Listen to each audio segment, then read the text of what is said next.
ബിസ്മില്ലാഹിർ റഹ്മാനിർ റഹീം അൽഹംദുലില്ലാഹി റബ്ബിൽ ആലമീൻ വസ്സലാത്തു വസ്സലാമു അലാ അഷ്റഫി റസൂലില്ലാഹി വഅലാ ആലിഹി വസഹ്ബിഹി അജ്മഈൻ അമ്മാ ബഅദ് അദ്ദർസുൽ അവ്വൽ ഫളായിലു തിലാവത്തിൽ ഖുർആനി വഹിഫ്ളിഹി ഖുർആൻ പാരായണം ചെയ്യുന്നതിൻ്റെയും അത് മനഃപ്പാഠമാക്കുന്നതിൻ്റെയും ഫളീലത്തുകൾ ഫളായിൽ ഫളായിൽ എന്നാൽ ശ്രേഷ്ഠതകൾ ലോകത്ത് ഏറ്റവും കൂടുതൽ ആളുകൾ ദിവസേന പാരായണം ചെയ്യുന്നതും മനഃപ്പാഠമാക്കിയതുമായ ഗ്രന്ഥം ഏതാണെന്ന് നിങ്ങൾക്ക് അറിയാമോ? അത് ഖുർആനാണ്. ഖുർആൻ എന്ന വാക്കിൻ്റെ അർത്ഥം എന്താ അറിയോ? പാരായണം ചെയ്യപ്പെടുന്നത് എന്നാണ്. ഓക്കെ, ഖുർആൻ വായിച്ചെന്നല്ലേ, പാരായണം ചെയ്തു. അപ്പോൾ ഖുർആൻ എന്ന് പറഞ്ഞാൽ വായിക്കപ്പെടുന്നത്. നമ്മുടെ വിശുദ്ധ ഗ്രന്ഥം ഖുർആൻ എന്നാണ് ഈ ചോദ്യത്തിൻ്റെ ഉത്തരം അല്ലേ. ലോകത്ത് ഏകദേശം 150 കോടി ആളുകൾ ദിനേന ഖുർആൻ പാരായണം ചെയ്യുന്നവരാണ്. ഖുർആൻ പൂർണ്ണമായി മനഃപ്പാഠമാക്കിയ ഏകദേശം 10 മില്യൺ എന്ന് പറഞ്ഞാൽ 1 കോടി. 1 മില്യൺ എന്ന് പറഞ്ഞാൽ 10 ലക്ഷം കേട്ടോ. 10 മില്യൺ എന്ന് പറഞ്ഞാൽ 1 കോടി ഹാഫിളുകൾ ലോകത്ത് ഉണ്ട് എന്നാണ് പഠനങ്ങൾ പറയുന്നത്. 5 വയസ്സ് മുതൽ 90 വയസ്സ് കഴിഞ്ഞവർ വരെ ഇക്കൂട്ടത്തിൽ ഉണ്ടെന്നാണ് കണക്ക്. ഇനി ദുനിയാവിലും ആഖിറത്തിലും ഏറെ പുണ്യമുള്ളത് കൊണ്ടാണ് ഇത്രയും ആളുകൾ ഖുർആൻ പഠിക്കുകയും പാരായണം ചെയ്യുകയും ചെയ്യുന്നത്. പഠിച്ചിട്ടില്ലേ? ഖൈറുക്കും മൻ തഅല്ലമൽ ഖുർആന വഅല്ലമഹു പഠിച്ചിട്ടില്ലേ 5ാം ക്ലാസ്സിൽ നിന്ന്? ഖുർആൻ മനഃപ്പാഠമാക്കുന്നവർക്കും അവരുടെ മാതാപിതാക്കൾക്കും പരലോകത്ത് അള്ളാഹു വലിയ പ്രതിഫലവും ആദരവും നൽകുന്നു. അത് നമ്മൾ പഠിച്ചിട്ടില്ലേ? 5ന്ന് മാതാപിതാക്കൾക്ക് പ്രകാശത്താലുള്ള കിരീടവും ധരിപ്പിക്കപ്പെടും. പഠിച്ചില്ലേ? പിന്നെന്താ? അവർ സ്വന്തം മാതാപിതാക്കളെയും പ്രിയപ്പെട്ടവരെയും അള്ളാഹുവിൻ്റെ മുന്നിൽ ശിപാർശ ചെയ്ത് സ്വർഗത്തിലേക്ക് നയിക്കും. ആര്? ഖുർആൻ മനഃപ്പാഠമാക്കിയ ആളുകൾ അല്ലേ. ഖുർആൻ നന്നായിട്ട് പോകുന്ന ആളുകൾ. പിന്നെ ബാക്കി നോക്ക്. നമ്മളും ഖുർആൻ പാരായണം ശീലമുള്ള ലോകത്തെ മില്യൺ കണക്കിന് ആളുകളിൽ ഒരാളാവണം. ഇനി നോക്കൂ, നബി സല്ലല്ലാഹു അലൈഹി വസല്ലം തങ്ങൾ പറയുന്നു, മൻ ഖറഅ ഹർഫൻ മിൻ കിതാബില്ലാഹി ഫലഹു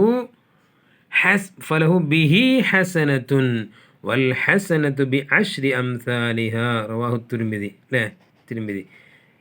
ഇമാം തിർമിദി ഉദ്ധരിച്ച ഹദീസ് നീ ചൊല്ലിക്ക.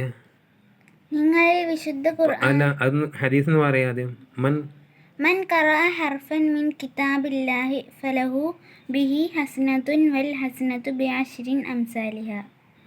ബിഅശ്രി അംസാലിഹ മതി, അശ്രിൻ വേണ്ട കേട്ടോ. വൽ ഹസനത്തു ബിഅശ്രി അംസാലിഹ അങ്ങനെ മതി. ബിഹി ഹസനത്തുൻ വൽ ഹസനത്തു സീന് ഫത്ത് കേട്ടോ. വൽ ഹസനത്തു ബിഅശ്രി അംസാലിഹ. ഓക്കെ, വിശുദ്ധ ആരെങ്കിലും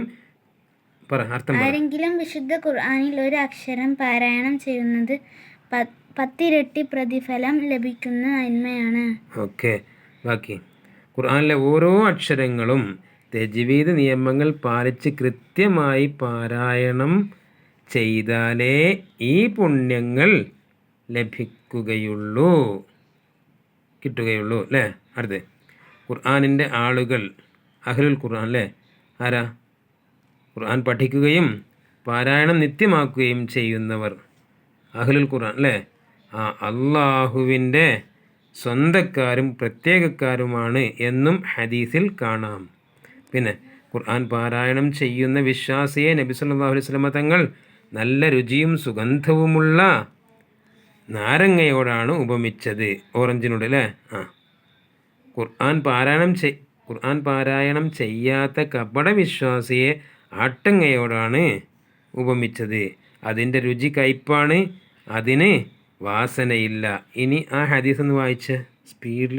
മസലുൽ മുഅ്മിനില്ലദീ യഖറഉൽ ഖുർആന കൽ ഉത്റുജ്ജതി തഅമുഹാ ത്വയ്യിബുൻ വരീഹുഹാ ത്വയ്യിബുൻ വമസലുൽ മുനാഫിഖില്ലദീ ലാ യഖറഉൽ ഖുർആന കമസലിൽ ഹൻദലത്തി ലൈസ ലഹാ റീഹൻ വതഅമുഹാ മുർറുൻ. ഞാൻ വായിക്കാം, നോക്കൂ. മസലുൽ മുഅ്മിനില്ലദീ യഖറഉൽ ഖുർആന കൽ ഉത്റുജ്ജതി തഅമുഹാ ത്വയ്യിബുൻ വരീഹുഹാ ത്വയ്യിബുൻ. അപ്പോൾ ഖുർആൻ ഓതുന്ന മുഅ്മിൻ അല്ലേ? ഖുർആൻ ഓതുന്ന മുഅ്മിനിൻ്റെ ഉപമ മസല ഏതുപോലെയാണ്? കൽ ഉത്റുജ്ജത്തി, കൽ ഉത്റുജ്ജത്തി. ഉത്റുജ്ജത്തിന് എന്താ സാധനം?